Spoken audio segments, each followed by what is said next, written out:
Howdy y'all, Fast Force 289, welcome back. In this video we're going to be cutting the coil springs on my car to drop the car about an inch. I've already done this before in the past. These are new coil springs I bought, but I bought stock replacements because if you buy 1 inch lower springs, they never lower the car an inch because your stock springs always sag. So really, when you buy 1 inch lower springs, they actually tend to raise the car. So when I bought the springs, I just bought stock replacements and I can cut them down. And also when you cut a spring, it raises your spring rate a little bit anyway, so to make it a little bit stiffer to begin with, because your stock springs are a little bit weaker than the 1 inch lower springs, but when you cut coils, it stiffens the spring. So it kind of makes up for it. But anyway, we're gonna get into it. I'm gonna show you how to do it, and we're gonna lower this car about an inch. So let's take a look at it. All right, and if we take a look here, you can see that I have this gap between here. You can see there's a gap. I want to kind of close this gap down a little bit and make it look more like that kind of. So right now we just measure based off the fender. Depending on what angle you're at, like from here it looks like 24, 25 and a quarter, but if you get down eye level with it, it's about 25. So between 25, 25 and a quarter. And your fender is never your absolute best bet to measure from because there could be variations. Both fenders might not be the same. Like this side is 25, 25 and a quarter. I already measured the passenger side, which is like 25 and 3/4. So, which is about typical. Usually there's between about 1/4 of an inch difference between the driver and passenger side. And like I said, it has a lot to do with, when these pieces are stamped, they might not be exactly right, or when the fenders are shimmed, they might not be exactly at the same height. If you want an more accurate reading, you can go down and measure off the frame rail underneath the car. But since we're just dropping it, whatever we get here, as long as we get an inch lower from here, it's fine. All right, real quick, just to get a measurement of it. So our driver's side was like 25, 25 and a quarter. We got like 26 to 25 and maybe 7/8. So yeah, but like I said, the car rides level, so there's not that big a difference truly to the actual ride height of the car itself. It's probably just the fenders. They might not be, and they're old fenders. These are original. They may have been bent a little bit in the past, and it might not be an exact true reading here. So you never know what happens. But either way, we're going to drop this down about an inch and give the car a better stance and fill in this wheel well a little bit better.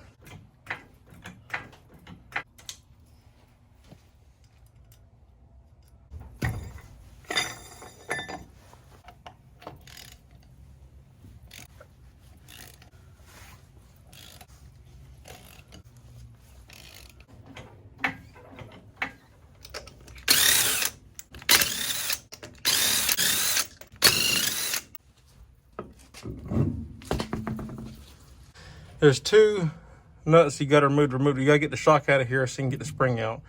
They're 1/2 inch nuts. There's one up here, then one in the back, underneath here, back here. We got to pull both of them out, and then we pull the shock out after we get the bolts off up top as well.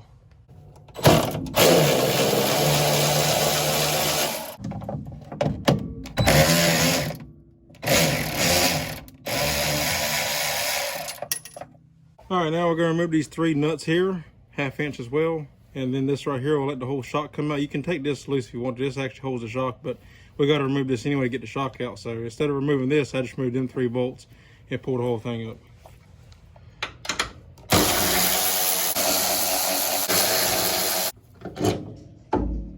Shock will just come right out like that. All right, now we can get our spring compressor in here. And there's a good chance that as you start collapsing this spring, you could probably, because this will probably raise up some because of the tension on the sway bar, you can probably put something in here and push down on it to help get the spring out later. But we need to get some of the tension off of here first. So this is my spring compressor. I'm going to drop this in and then we can start compressing it.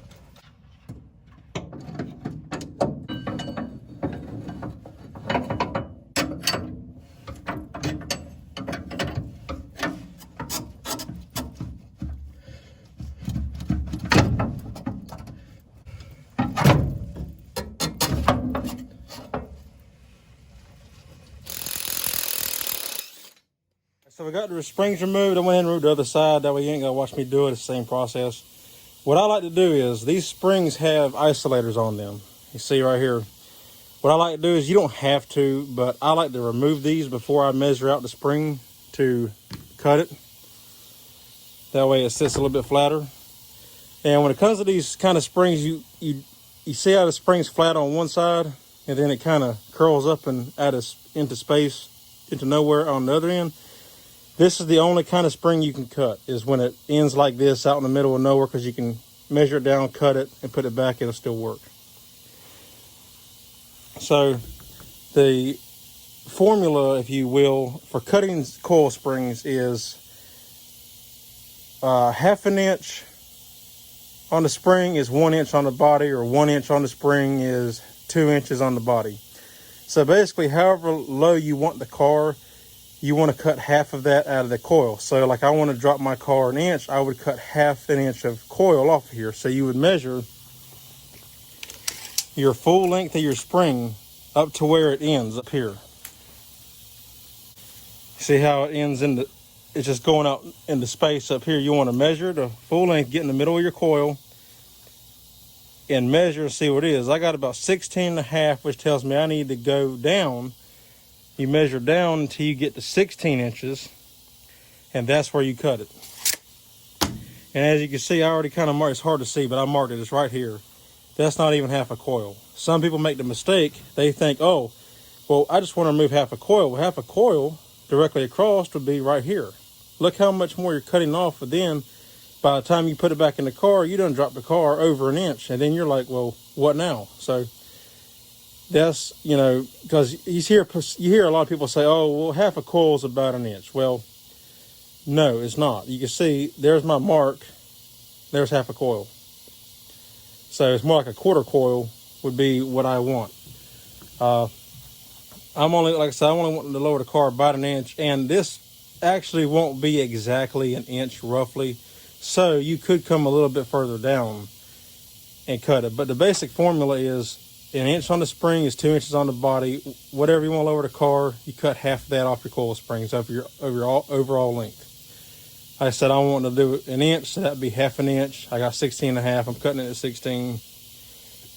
And then there. And then when I cut them both, I'll put them side by side. So when I'm looking at it, to make sure that I got them even, after I cut them, I'll take the springs and I'll mate them together like this and make sure that they match up here. You see how they're even right now? I've already cut these once. I cut half an inch off of these before and dropped the car an inch, and I want to lower it about another inch. So I'm gonna cut another half inch off of these and go from there. And that's it. All right, you can see, I marked this with a Sharpie, so it's hard to see, but there's my mark right there. And this is for the driver's side. It don't matter which one you put on which side, they'll go either way. I just like to keep them on whatever side I took them off of, but if you get them mixed up, it's not a big deal, it doesn't matter. All right, there we go, we got our cut coil. Now I went ahead and took it to my bench grinder and cleaned this up, smoothed it out, took some sandpaper and cleaned it up a little bit. There's a piece we cut off of it. So there we go. Now we can get the other one cut and get it ready to go. Now when you cut these, I'm gonna put some spray paint on here to help keep it protected so it doesn't rust.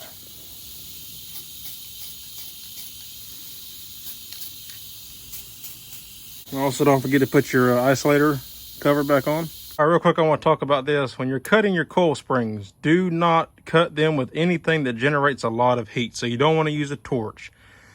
Please don't do that. The reason why is because springs, you know, the spring tension, whenever you heat a spring up to a certain degree, I don't know the exact degree, but you don't want to get springs too hot because then they lose their spring integrity and then they become brittle. So if you were to cut the coil spring, right, you're cutting this coil spring off. For one, I wouldn't recommend a torch because obviously of what I just said about losing the spring integrity, but it's a crappy cut. Torches don't cut clean. But what could happen is if you cut it with a torch, you're riding down the road where it gets hot at, it's not going to get just hot where you cut it. It's going to build heat up here. So you could be going down the road. Let's say you cut it here, right? And pretend this is the whole spring. And you're driving down the road, it could break here. Now, your spring's not going to just fall out of the car. You got the shock holding it in place, but still, it could cause catastrophic problems. You're riding down the road and your spring break. You don't want that. So don't cut it with anything that builds a lot of heat. I use this cutoff wheel grinder. It cuts it fine and it generates a little bit of heat, but nowhere near a torch or anything like that. So you can cut it with this. It's fine. If you want to, you can cut a little bit and stop, cut a little bit and stop. You can cut it with this. You can cut it with a hacksaw. You can cut it with a sawzall. But do not, I stress this, do not cut it with a torch. So you want to use something like this. All right, so we got the spring put back in. Now we're going to take the tension off of here and set it in. You want to make sure when you put the spring in, you see you have this tab on here. You want the end of the spring to hit that tab, and then this obviously will sit up in here. And also up top, you want to make sure you got it centered up there. As you take the tension off of it, see it'll move around some. As you take the tension off, just make sure it stays centered up there. From up here you can see there's that isolator boot. And you see it'll move. So just make sure it stays centered in this ring right here when you're putting it in. All right, so now we're ready to put our shock back in. Make sure you got your bushings underneath. We're gonna drop it in the hole.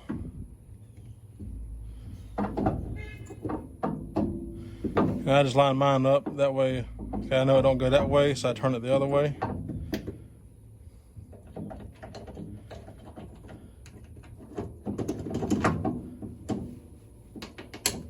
Come underneath, and you got the two holes in your spring perch here, which want to move the shock over. And also, I just noticed my bushing fell off too, so you want to make sure you get that.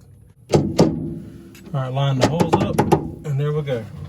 All right, we got our holes lined up down low. We're going to bolt this back down, put our lock nuts, our lock washers on here, and then our nuts.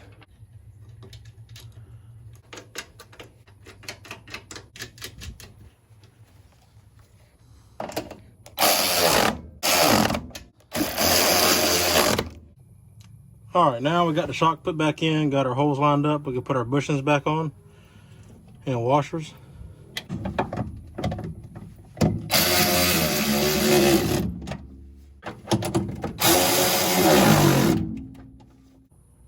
All right, that's a done deal. We got our spring in, we got our shock put back in, everything is tight, bolted down. Now we can put our wheel back on.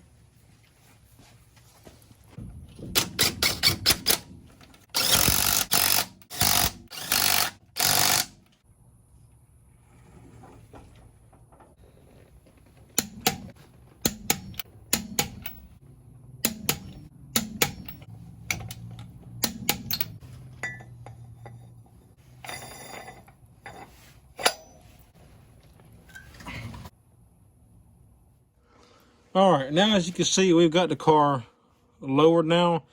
I don't think, like I said, when you do the half an inch thing, I don't really think it's actually exactly an inch that it lowers it, but it's definitely lower. So we're gonna take a look at it and see what we got now. Before we had 25 and a quarter, depending on your angle. So we'll put it back in the exact same spot we had it before. And now we're looking at about 24 3/8. So roughly an inch, a little less than an inch. Figures about 25 and a quarter. So it's right there at an inch. 3/4, about 3/4, or a little more, between 3/4 and an inch. So it's not, and that's actually pretty much where I want it. If it was just a touch lower, it might be just a hair bit more in plane with where I want. I might, not now, but maybe in the future, I might pull them back out and cut 1/4 of an inch off instead of half an inch and see where it puts it in. I'm gonna drive it for a while, let them settle in more and see where it actually ends up after a little while of driving. And then, yeah, we'll go from there. Alrighty guys, well that's it. It's a done deal. I'm pretty pleased with it. Like I said, if it was a little bit lower, then I would like it just a touch lower, maybe a 1/4 of an inch lower. So maybe, 24, because it was 25 and a quarter. I'm sorry, 24 and a quarter. It was 25 and a quarter. So if it was 24 and a quarter, it'd be exactly an inch. So about 1/4 of an inch would be more. It's actually not even that, because it was 24 and 3/8, which is not even a quarter of an inch difference. But one thing I want to tell you is that when you cut your coils and you put them back in, you don't want to measure it right away. You want to, at the very least, back the car up a little bit, turn the wheels a little bit, and then pull it back forward before you can measure, so the suspension can settle and give you a true reading. Because if you just set the car down and measure it, it's actually going to be higher than it was before you cut them, because the suspension's kind of in a bind. You know, when the wheels sag and then you go to set it down, they're kind of in a bind and everything isn't settled yet. So you want to make sure it's settled good. And another thing is, from what I've seen from cutting the springs, these springs are settled. You know, they're new springs, but they're probably a year old now, and they've been in the car for a year. So they're not brand new in the sense of, like, when you buy brand new springs, they tell you when you buy them to let them sit a little bit, you know, drive the car, you know, work the springs, you know, go up and down bumps, drive it, you know, go around curves, turns, corners, all that for a little while. I don't know exactly how long, maybe a month or two, a couple months, 3 months, whatever, to get the springs to settle. Because when they're new, they're nice and tight. They're not going to compress as easy as a spring that's had tension on it for a while and it's been worked up and down. So you want to make sure that your springs are broken in before you cut them, also to make sure that they're settled where you want them. But also, I've noticed that by cutting the springs, that when you first cut them, they might not be exactly the height that you want, but the more that you drive it to a point, the lower it'll get. Like when I first did this, it weren't quite at 24 and a half. It was a little bit higher, not a whole lot, you know, maybe a quarter at the most, you know, not a big difference, but still it adds up. So I've drove the car some now, and it seems like it's actually lower now than it was before. So that when I first did it. So that's one thing to keep in mind. I don't know if it has something to do, because the springs, I put the springs back on the same side and all, it's the same springs. I just cut them. But it might have something to do with, you know, changing the, I guess, maybe geometry of the spring. So instead of, it's not used to being, you know, this tall, it's now this tall, whatever, you know what I'm saying? And also when you put it in, when you work the suspension, it lets the spring settle in place into the car, in the shock tower and on the upper control arm, the saddle boot and all that. It lets it settle into position of where it's going to be. So that's one thing to keep in mind. When you cut them and it might not be quite as low, go drive the car a little bit, you know, work it, you know, drive it normal, go drive it, go around some curves and some turns, some corners, and work the suspension so it will truly settle. And then make your measurement or take your measurement to see where it's actually at. But anyway, I'm happy with this. It turns out good. It's pretty much where I want it. You know, it's got a nice look to it. You know, it's what I wanted is, I wanted the top of the fender to be about even or just below the top of the tire, and that's pretty much what I got. I can put my hand here, I can feel that my finger, like my fingers are like this. When I put my hand in here, it's not sitting, you know, it's not sitting, my hand's not sitting flat. It's like this. So it tells me that the fender is definitely lower than the top of the fender, which is great. I mean, the fender's top. The fender is lower than the top of the tire, excuse me, which is exactly what I wanted. And like I said, I may, you know, maybe I'll drive the car some, let it truly settle where it's going to be, which it probably already is. But I may in the future go back in and cut 1/4 of an inch off the overall length of the spring, instead of 1/2 inch to 1/4 of an inch, and then that will drop it down. 1/4 should do 1/2 inch drop, which really, I don't even, 1/2 inch might be too much, honestly. I mean, at this point, cutting an 1/8 inch off of the overall length might be enough. Just drop it at 1/4 of an inch, you know. So, but I'm gonna drive it for a while and see how it turns out. Anyway, I hope you liked the video, and maybe it's even helpful. If you're thinking about cutting your coil springs, I hope it helps you out, and it's beneficial, educational, and hopefully entertaining too. If you like the video, give me a thumbs up. I'd appreciate it. If you're not subscribed, consider subscribing. I'd greatly appreciate it. It helped me out and help my channel out, and we can keep growing this community. So far, I've got a great community. I like when y'all comment down below and let me your suggestions or comments, or just want to shoot the breeze. I've had people comment and tell me about their cars, which I think is awesome. You know, I like hearing about y'all's projects to see what y'all are working on. I think it's great. So, and I like them all. You know, I'm a Ford guy, but I like them all. Ford, Chevy, Dodge, whatever your project is, we all have our taste. Mine's Ford, but when it comes to the classics, I like them all. So we all have our own taste. Whatever you're working on, I would love to hear about it. And yeah, as always, that's it. Hope y'all stay tuned for the next video. And yeah, tongue-tied tonight. I appreciate y'all for watching. Thank y'all, and I'll see y'all in the next one. Take care.